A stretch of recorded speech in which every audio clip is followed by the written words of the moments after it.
So earlier I mentioned how when I'm reflecting on a talk, I start monitoring myself. So I've been monitoring, myself on pretense and so on, and on the mini fabrications. And I watch and I notice how when I get more stressed, there is, without even knowing it often, this real strong inclination to, in some way, excuse myself with, little exaggerations of what's going on, what the timing of things is, why I can't do this at this time. It's because that's my issue. My issue is I'm never doing enough. I'm not showing up enough. So the lies, the deceptions come around. How come? So that nobody will be upset with me, and to watch that. And one of the ones I noticed. I hope I never said it to one of you, but one of the ones I noticed was in July, derecho, the storm, a tree fell on our house. And it has kind of created pretty much chaos. About a third of the house got squashed, so we still have construction workers there, and we still have people trying to repair, trees, cleaning up the whole mess. So it was bad. It wasn't terrible, and it's being covered by insurance, but it was a hassle. But I noticed in so many conversations when somebody was wanting or expecting something, just throwing in about that tree crushing my house. Didn't make a direct link, but, because it sounds so good. But you get the idea. It was like I was tossing in something to create an impression, to excuse something that really didn't directly connect. Okay, I've confessed. So it sounds light, but there's actually something insidious about it, because it reinforces a sense of a self that needs to manipulate to make her way through. It reinforces a small egoic identity, one that actually, that's suffering. It's suffering because in those moments, I'm not living in a larger realization. There are so many ways we pretend. I think often of our culture drives it into us. Whatever our culture values, we have to try to pretend in some way so we look okay according to those standards. The culture values education and being knowledgeable. So kids very early get the message that in class, it's good to know a lot, it's good to be right, it's bad to be wrong, it's bad to not know. What does that leave us with? We go around and it's really dangerous to not know things.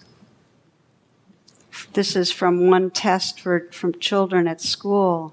The question was, name 6 animals which live specifically in the Arctic.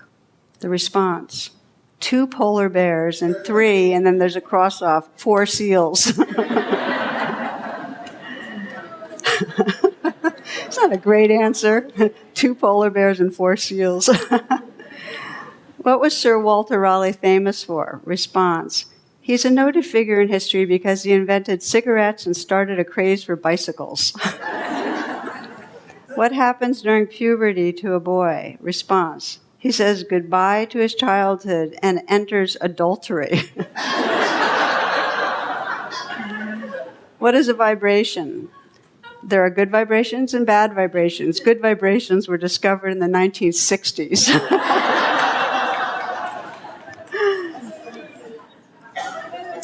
So having answers for things.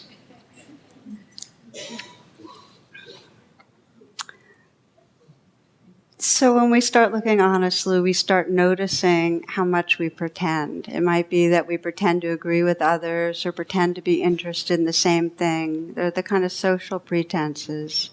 We pretend we know things we don't know much about, or we pretend that we're less intelligent and less gifted than we are. We try to cover up in some way, or more, or that we're weaker or more powerful. So we'll just take a moment, because I've been throwing out a lot of ways that we have from our toolkit to deceive, and you might just close your eyes for a moment and just reflect a bit.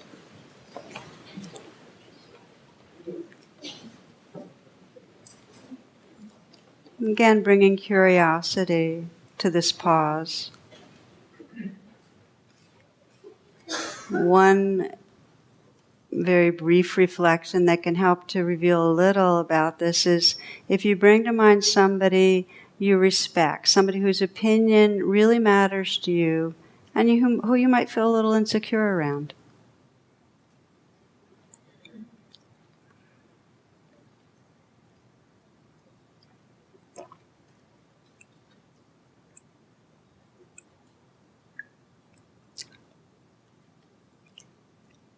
And you might ask yourself, what is it I want this person to see about me, to know about me? What's the impression I want to create? And what do I do toward that end?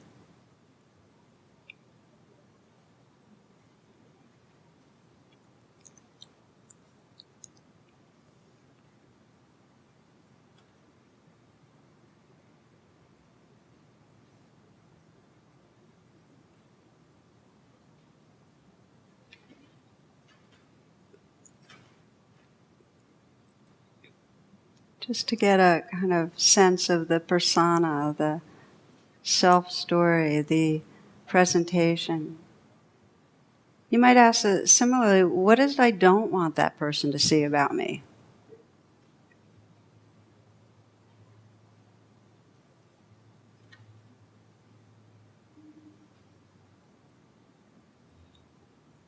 And what do I do to hide that?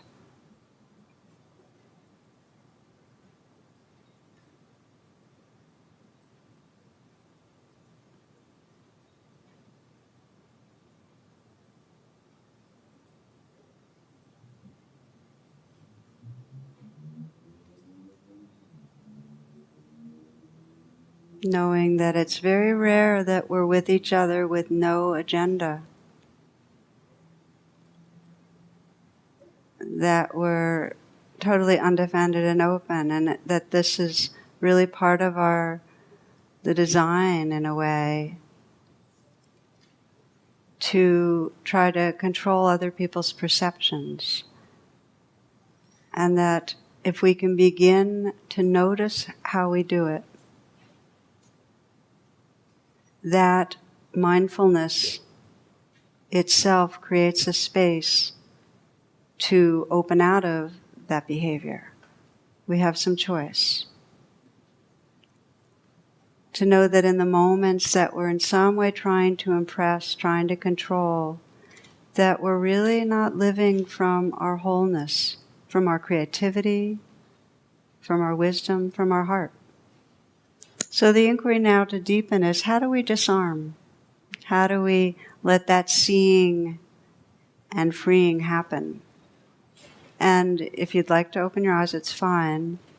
Our basic training, what we do here, meditation, is a training in disarming. In any moment with meditation, the name of this kind of meditation is vipassana, and the translation is to see clearly.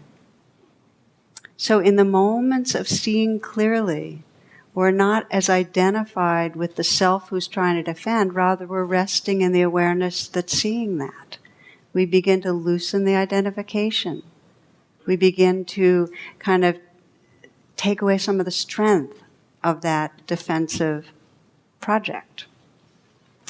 So meditation teaches us to notice what's happening, to step out of the story. The story meaning, I'm this self, it's my narrative, I need to show this person that I'm intelligent or successful, I need to attract this person or get this person interested or make sure this person doesn't see this.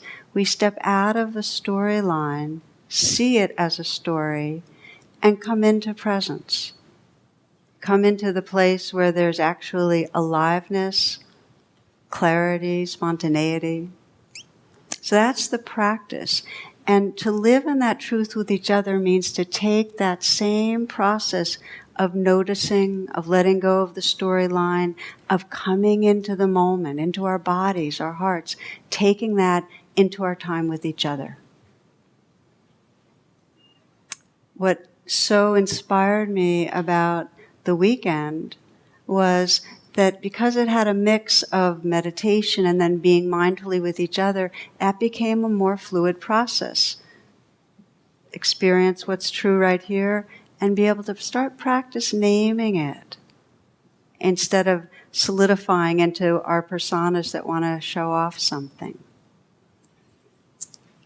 So we begin to start bringing mindfulness to shine the light on our strategies so that we don't have to live them out. Now, I'd like to, the last part of this evening is to describe what I consider to be the 3 key elements that really can support us in this more conscious truthfulness with each other. And the 3 elements are intention.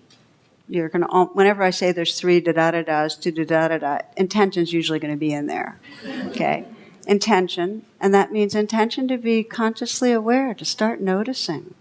And intention to play our edge, to take the chance to be a little more real. Take the chance to look like a fool. Take the chance to have the soft spot be felt. Okay, that's intention, and I'm going to speak a little more about that. The second is compassion towards our habit of armoring. And then the third is actually practicing naming and allowing what's true in the moment. Okay, intention really comes down to if you're listening and something in your heart knows this really matters. There is a habit of keeping a separateness with other people and of trying to control things. And there is the potential of a lot of intimacy and freedom by taking that chance to be more real. If you sense that it matters, then there'll be a sincerity to your intention. It'll be there. But it takes consciousness because there's such strong conditioning to go into our trance of being defended. One of the things I love about wedding ceremonies is that the vows that people make often touch on this level of let's commit to being real. And I know when Jonathan and I got married, probably the centerpiece of the ceremony was a quote by Rilke that I love. And it goes like this. It says, "I want to unfold. Let no place in me hold itself closed. For where I am closed, I am false. I want to stay clear in your sight. I want to unfold. Let no place in me hold itself closed. For where I am closed, I am false. I want to stay clear in your sight."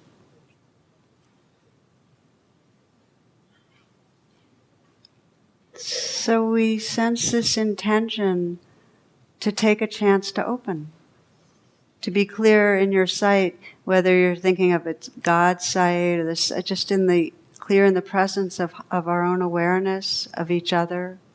Clear means transparent, means letting the light and the truth of who we are be there. So that's part one, is an intention that really, to counter conditioning, really needs to be a regular part of our meditation practice. The second is really important, which is to forgive our strategies. The reason I took the time on the animals is because it's not our fault. It's just not our fault that we lie. It's not our fault that we pretend. Doesn't mean, I'm not saying that we can't transform. Seeing does free us. But it's not our fault. This is deeply wired into our nervous system to protect ourselves. So we need to forgive. And I'll talk more about that as I describe one of my own experiences. But just to say that adding the second arrow of saying I'm phony or I'm a hypocrite or I'm a coward or I should be able to be more honest than I am squeezes the trap tighter. We feel worse about ourselves and then we actually act in a more defended way. So what's going on in a moment of deception is we're scared in some way. What's going on in a moment of pretense is we're insecure. In some way, we're like that cat that needs to bristle and look bigger, or we're like that garter snake that wants a hug. We're trying to get something, right? So it's being forgiving. So intention, forgiving, and then starting to name and allow what's true to ourselves and to each other.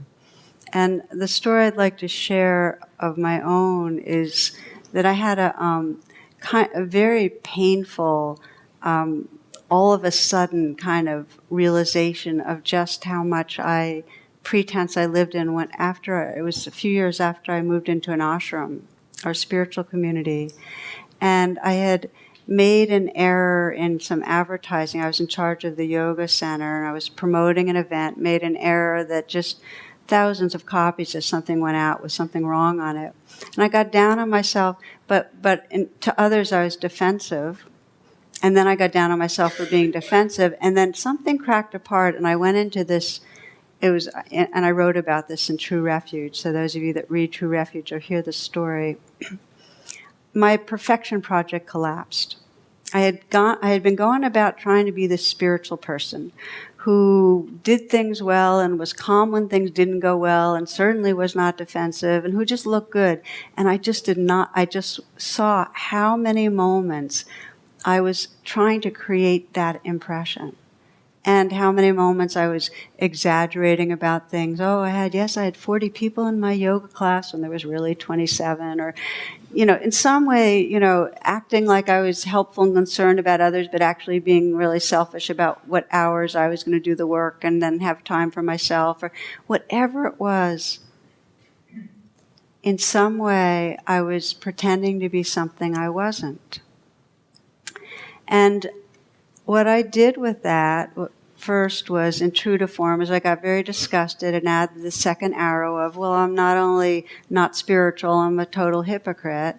And then so it was one of those breakdowns where everything fell apart.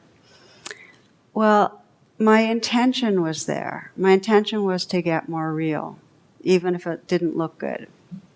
So we had a kind of women's group that was meeting, and I did a whole confession. I said, I know I look like I'm giving and I'm this and I'm that, but actually I'm really selfish and I'm just... I did that whole thing. There was so much self-aversion, though, that I left feeling really ashamed. I didn't feel relieved. But naming it out loud continued the cracking open in some way. And I remember the night after that evening, starting to just be present with what was underneath all that pretense. Just be present. I just kept saying, okay, just let this be here. And I started seeing all the different self-stories going on. That I was, the yoga teacher self, the self that was dedicated to helping and serving, the self who was better than others at yoga, the self who was selfish, the self who was pretending. And as the night went on, and in the kind of just bearing witness, I just started seeing these as just a whole bunch of characters, and none of them were who I was. I wasn't the bad self who had been pretending. I wasn't the good yogi self. I was none of them. The I, there was no words for really other than just a kind of tender presence. Tremendous amount of forgiving, and just a presence. So they were all roles. They weren't the truth of who I was. And after that night, it became clear to me that I needed to be really intentional. If I wanted to keep remembering that depth, I needed to be really intentional of naming with other people what was true. That would keep me connected with the depth. If I could name the soft spot, I could come back to, hey, I'm not even the person who's vulnerable. So I had a friend in the ashram that I just began playing that edge. I'd say things I was really uncomfortable about. I just began playing the edge. And every time I would do that, I would find that there wasn't as much of a sense of that was me. It was still a true behavior. I was still acting in ways that were maybe not so wholesome, but there wasn't so much identification. I actually had more freedom in how I would behave. I'd like to read you one of my favorite understandings from Adrienne Rich. She says, in an honorable human relationship, that is one in which two people have the right to use the word love, it's a process of deepening the truths they can tell each other. An honorable human relationship, that is one in which two people have the right to use the word love, is a process of deepening the truths they can tell each other. It is important to do this because it breaks down human self-delusion and isolation.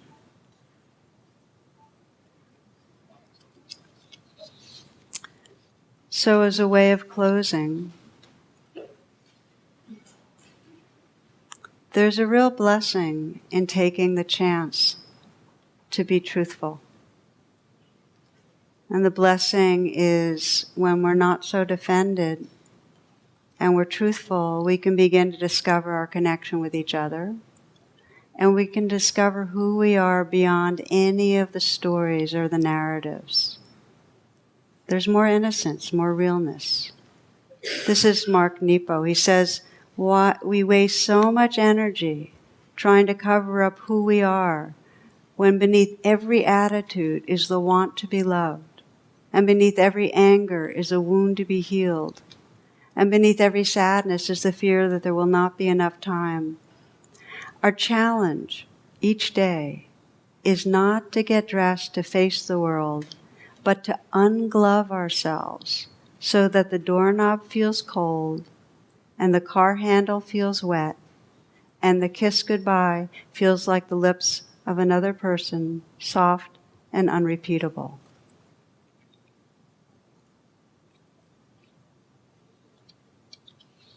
So just take these last few moments, invite you to close your eyes, sit back.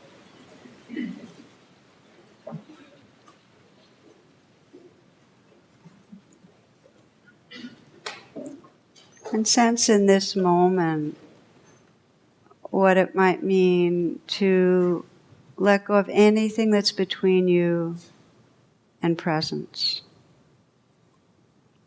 This is the disarming. This is the real core of it. Anything that's between you and fully being here, just to notice it.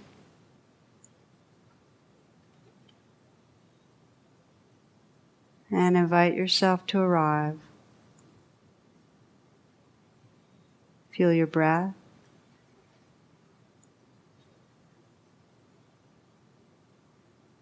Feel your aliveness.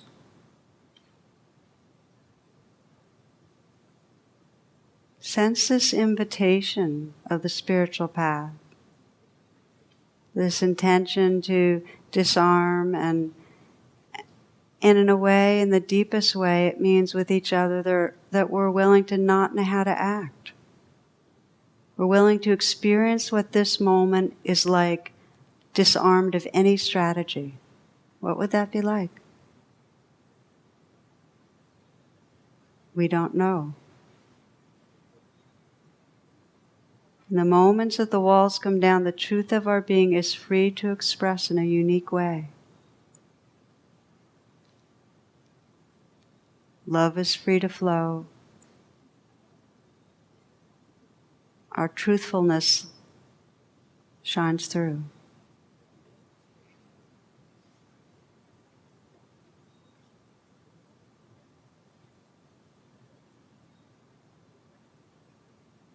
So we close with a very simple prayer, a loving kindness prayer, that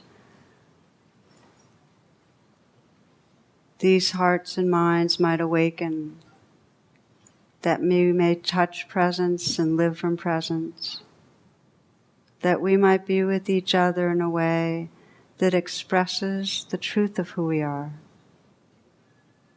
undefended, loving, and awake. May all beings everywhere open to this truthfulness. May this world be healed and freed as we open our hearts and minds to each other and to life. Namaste.